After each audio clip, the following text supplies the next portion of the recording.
Hi YouTube, we're here with the Bird of Time. We're doing a proof of concept today on this extra servo for ailerons. When I say ailerons, I mean we're going to try wingerons and we're going to see if it works. The wingerons meaning the whole wings move. I've put this high point in the middle. Again, this is proof of concept, so this is all temporary. I just have this kind of glued in with hot glue and Q-tips. That's what I had lying around. And what that's going to do is it's just going to lift up one wing a little bit and the other wing a little bit. And then I've got this weather strip that's going to help to give the place for the wings to pivot. Obviously they're still going to be held down with rubber bands. Everything's going to be the same, with the exception of I increased the amount of throw on the elevator, and I redid some rudder rod positioning because I lost my rudder the last time we were flying. I cut this access in, and I used this endoscope camera that I bought for like $5 or $6 on Hobby King. It was awesome, and I was able to put that camera in here and watch everything work. It really helped a lot. If you happen to see it next time you're making a Hobby King order, get that. Also, I put these swivel locks, whatever you call those things that hold onto the rods, and then I bent everything so that it's actually applying the leverage more effectively. And I also glued all the wires to keep them in place. Sorry, the XT60 is kind of in the way of your view, I realize. But it doesn't look real pretty because it's hard to get the hot glue in there without making it cool quick. But the idea is when I load my battery, when I load my XT60, why don't you come over here so we can view this. So we're going to slide that in. What it does is it keeps all those wires in the same position. I was really concerned I was going to push the wires somehow into the motor because they would stand up. And I do have, this would be like a firewall, if you will, because it's a nose cone, so it's solid wood. And I've cut a big void out to get the wires through. There's also a void in the center where the bearing lock is. So basically the idea is that keeps everything from being in a different position than I expect, which would allow me to create a dangerous condition. So anyway, we got our radio on, our DX18. We're gonna get this plugged in. I'll show you the way the servos work, and then we'll get the wings on and we'll show you how things hypothetically will work. Again, this is a proof of concept. So we'll see if the concept works, and then we'll go ahead and maybe get a bigger servo, do a little bit different angles. And we'll see if we can get this thing to fly really nice. And the thing I like about wingerons that I don't get with any other choice, like spoilers, ailerons, flaps and ailerons, flaperons, spoilerons, combination of flaperons and spoilerons, is that I don't have to modify the wings at all. Everything is modified within the fuse. There's no cables to plug in or unplug. And if I do it the way that I'm trying to do it with my proof of concept, I'll be able to put my wing on, rubber band it on as usual, fly it, take everything off. You're never going to know any better as it pertains to the way you put everything together. So let's show them how all this stuff fits. There's enough room to get this in here, but it's a little on the tight side. And I added a washer in here, so I don't really want to have that up against those terminals. So it ends up being kind of tight right now because there was one wire that ended up being where I didn't want it. So I may have to fiddle with that a little bit, but for now I'll just make sure these don't touch. Why don't you stay right there? I'll come right back to you. Okay, so can you hold this with one hand? Mm-hmm. Got it? Yep. Okay, throttle cut is on. It has been on. I'm just going to test it real quick. Yep, it's tested. Okay, so there's your aileron, wingeron setup, and I have a switch so that if I switch that off, it puts the rudder back in. Otherwise, the rudder's tied here. We're not touching anything. So you can see how much throw we've got. I don't know if you guys are going to be able to see the difference when I show you this, but we'll try it anyway. Oh, I'm running into my voltage check. Why don't you pause it? We'll get the voltage thing figured out. Okay. Okay, guys, I noticed something else when I was working this last time. You see how I have these nuts taped to the wing? That's because this wing weighs 301 grams, and this wing weighs 346 grams. So they're not even. Luckily this, I'm gonna call it, I think that was like 12 grams maybe. maybe a little bit more, I was able to correct for that because I put it way out at the wingtip. It's very unfortunate. Obviously, you don't want to do it that way. Give me a second, I'm going to grab this steel rod. So the other thing is, are you still going? Yeah. Okay. So the other thing is, when I take this rod, I marked it in the center because the last time we flew, I realized that it was going in further or not further. See how it goes past the center point? Luckily, that's true for either of these. Either wing. You see it goes in probably, I would say, 3/4 of an inch. That can cause an imbalance. So I want the imbalance to go toward the heavy side, but there's no guarantee that that's not going to shift in flight. It won't cause any problem on the dihedral or on the wing or any of the setup. But now that we're trying to do wing-arons, which is basically means this is happening to copy the effect of an aileron, I'm not sure how that's going to work. So again, this is a proof of concept video, so hopefully things go well. Hopefully we'll even have some impact that we can see. So if it works well, I'll probably get a bigger servo and we'll install it properly, and then I'll give you guys another look. Okay guys, so my testing for proof of concept, come up here so you can see really close. When I move the ailerons, you can see that the wings kind of move a little bit, but barely. So I don't think it's going to work, but we're going to fly anyway. So let's pause it and we'll get flying. All right, guys. I figured out what I did wrong for my proof of concept. I glued in a high point that would allow these things to pivot better. And in my haste, I forgot to lengthen the control arms that actually push either side of the wing up. So we'll see how this goes. But either way, okay, throttle's tested. Timer's clear. 18-minute timer is what we're running on. It'll fly for 20. And we'll just see how this goes. The angle of incidence probably changed and the elevator's probably a little bit changed, so I might need to get on this fairly quick.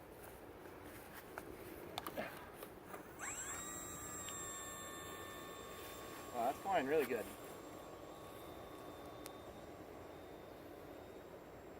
I'm just getting a feel for the controls since I modified stuff. Make sure I'm not going to have a big problem. Feels like the rudder's working well. Man, that thing is so graceful. The wings, now that they're balanced, it feels super graceful. Obviously no throttle still, just the throttle to get out to that side.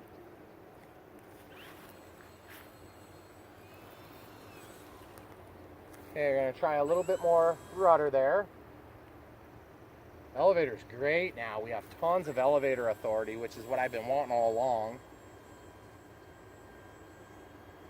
I do feel a little on the weak side on the rudder, but I'm like all nervous about giving it rudder.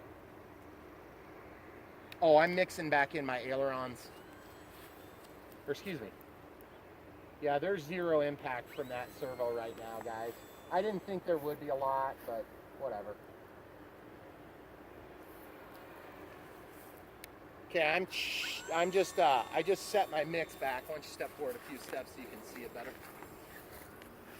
There's throttle. Okay, out of the throttle. Must be some thermals going on here. It's pretty hot today. Mm-hmm. Which is miserable. Mm-hmm. The angle of incidence on the front wing is a little bit higher than typical because of that pivot point I added in.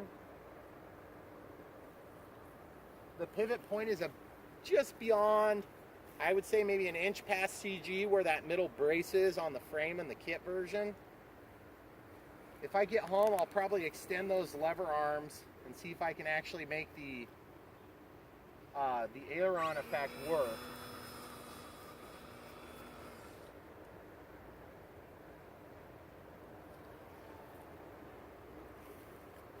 It's very calm right now too, so the thermals should be pretty unobstructed.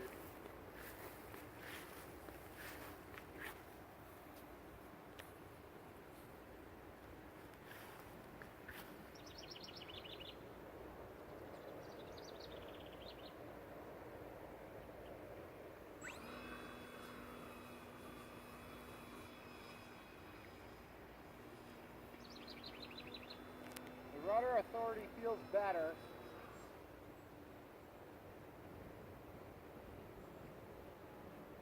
That's elevator at 25% there with Expo.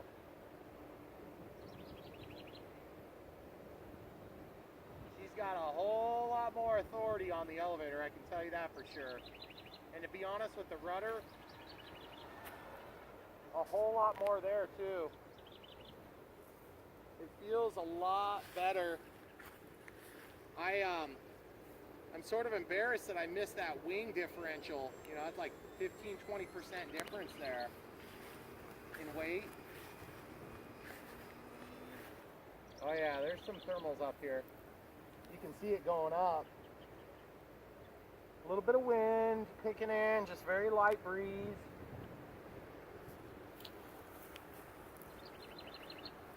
So basically, if I'm thermal hunting, I want to go back over to where the wings got kicked.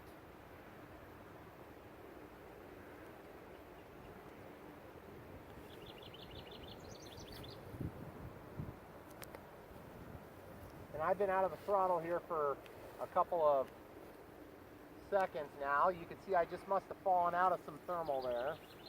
Or I'm getting obstructed by one on one wing. Or my plane's about to fall apart. I don't think it's that one. These dark colored trees are probably putting out a little bit of heat.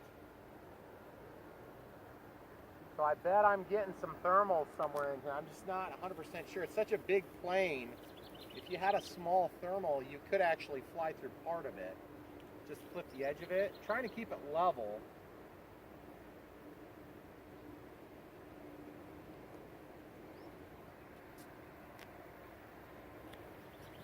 Now that wind will push the thermals around and the plane.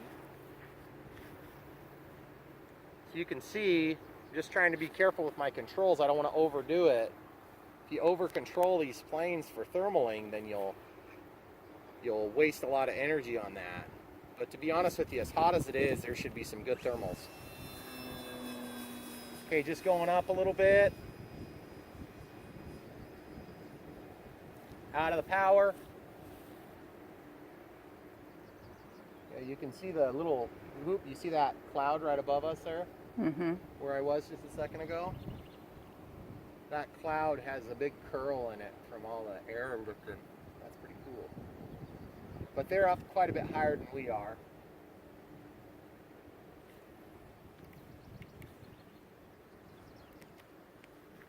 Are you able to zoom on that one? I'm having a really hard time seeing it. What about with the backdrop of the white clouds? Yeah, it's a little Better? better. A little better? It's just throwing off the focus. The focus? Yeah. Okay. That sucks. Because it's so pretty. It is really pretty. You know, I was a little disappointed that it wasn't a translucent wing, but I really like when you can see the reflection of the ground. And by the way, guys, I've heard something about tip stalls on these planes. I'm into a stall right here. That's the stall. There isn't a tip stall tendency in this plane, in my opinion. So the only reason you would tip stall is if you made a stupid turn. And, which, I mean, everybody's made stupid turns. I'm not saying I don't do it too, but I just don't see that happening in this plane. Like, I'm stalling it right now.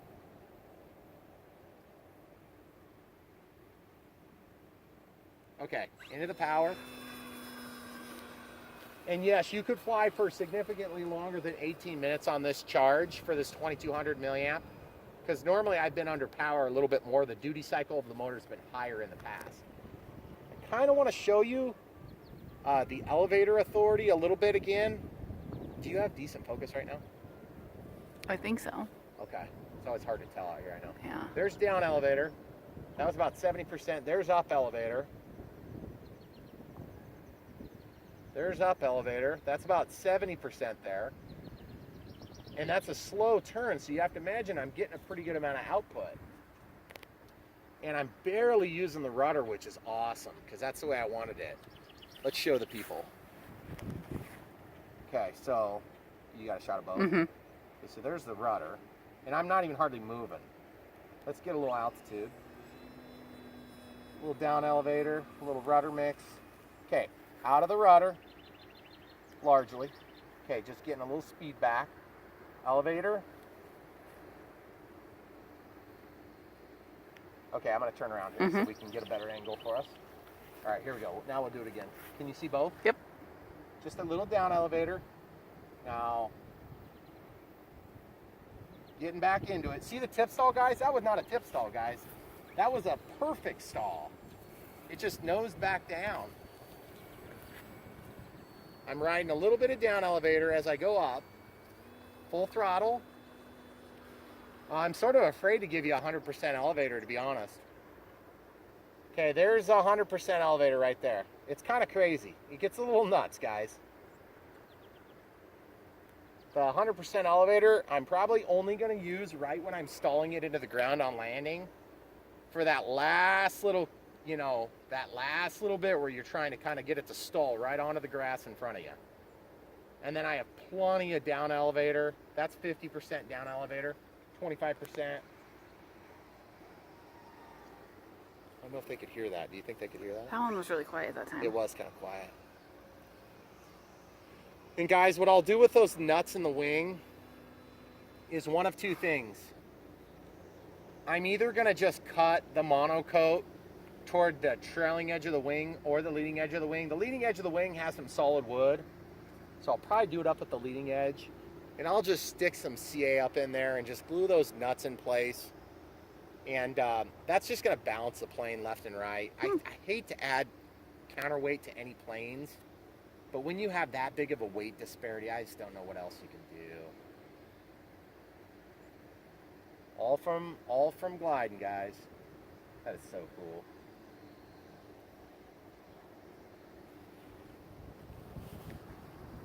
I feel like the angle of incidence of that front wing is still kind of making it fly a little on the hokey side right this second because I have that pivot point that I added, you know.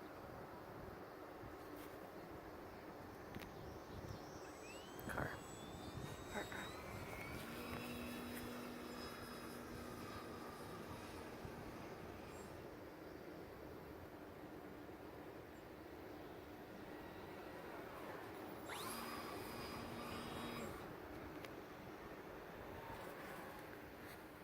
And I realize some of you are probably thinking, well, geez, it's not an aerobatic plane.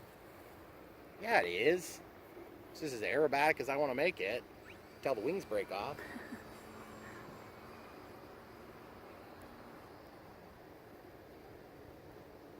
I'm just disappointed that I missed that one detail.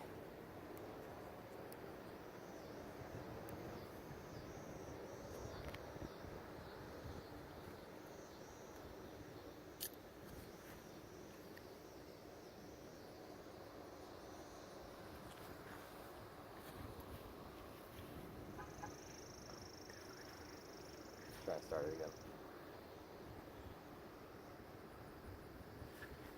Here.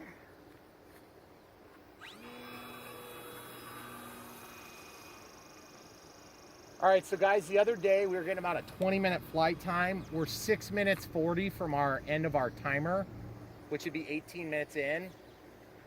I know that this plane can do it. It's not even a question of if it can do it. It's more a question if we have time for it right this second. Thing likes to loop. I feel like I have more even control authority left and right today.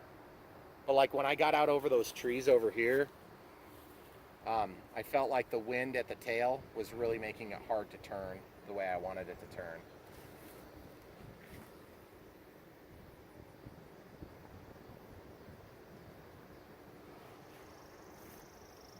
See how I'm giving it a bunch of rudder to the... I'm actually trying to turn it contrary to the direction I'm traveling.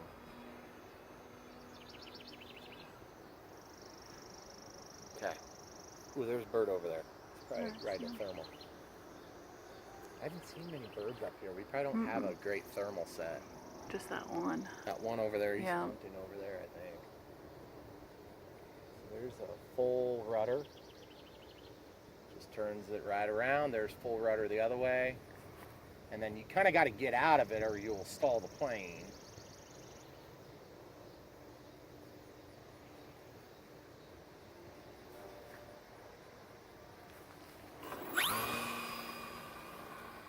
Sometimes we film a little bit closer than you would fly these things because it's not very fun to watch a plane way the heck up there in the middle of nothing as a little dot. But like this plane in particular, I think it would thermal just fine. Oh, and somebody had been asking me my all-up weight for a long time. We were almost exactly 4 pounds. We're 1,800 grams prior to my last set of mods. I think we had a net sum gain of, I would say maybe 30 or 40 grams. We just added a couple of bits of glue and, well, let's call it 50 grams. So 1,850 grams.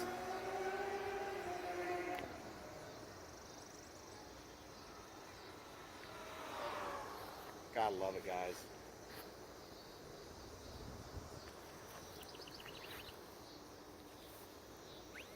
I am riding the elevator down just a hair to get level flight. But like I said, that could be to do with the angle of incidence on the main wing.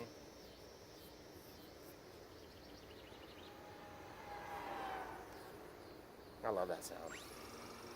I couldn't get that, so I probably need to. Okay. We're at 3 minutes 59, guys. Let's do another high-speed pass, and then we'll probably be looking at landing.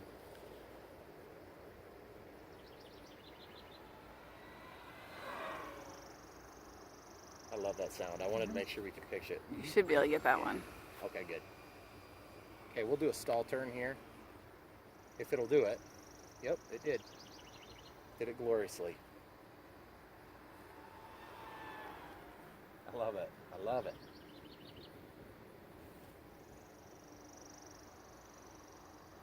Kind of reminds me of a bat more than a bird.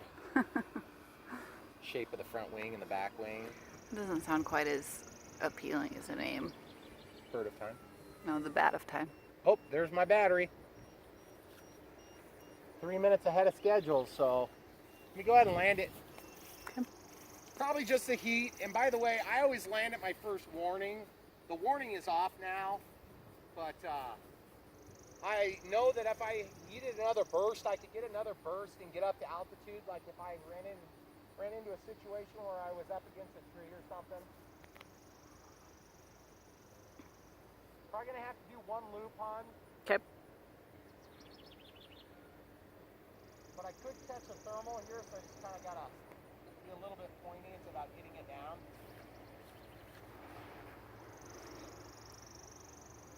Big planes look small until they're next to the huge tree.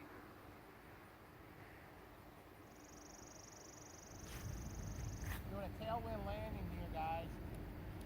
Okay, you want to go ahead and pause it, and then you can. Okay, so guys, in closing, sorry I didn't get a better demonstration for you. I just want to show you real quick manually. See, this is part of my problem, is that there's just not that much play. And I just don't know if that's going to be enough. And to be honest, the amount of torque required to actually tip this wing in flight with the rubber bands holding down is going to be pretty dramatic. So all I can say is I'm probably going to have to suck it up and start doing some plugging. Thanks for watching, guys. Don't forget to like and subscribe.